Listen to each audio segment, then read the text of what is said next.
Once you have your field boundaries drawn, it's time to start making variable rate application maps. So either click on the field in the map or from your field list on the left, click the Prescription Maps tab, add prescription map, and for nitrogen, fertilizer application tab, and based on a recent NDVI image.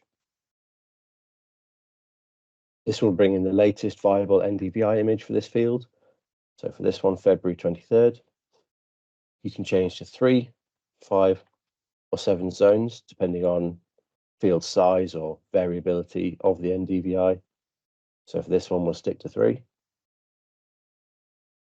Enter your fertilizer name, ammonium nitrate, your standard rate for the field, 180 kilograms a hectare of product if you're on liquid, litres a hectare.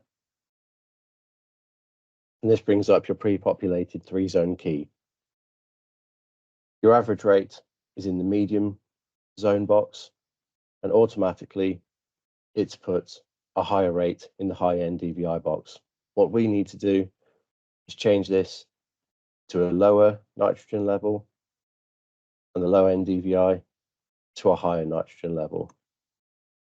You can type in whatever value you want to any of these boxes, but when you click into them, pre-populated percentages are available for you. If there's any zones that you don't quite agree with, click the Edit Zones tab, select NDVI, which is the crop health image that you're working from.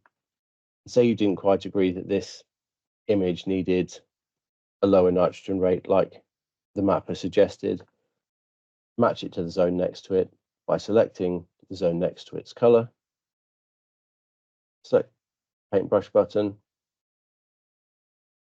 change it to 50 meters, and then click and drag over the zone that you wish to change.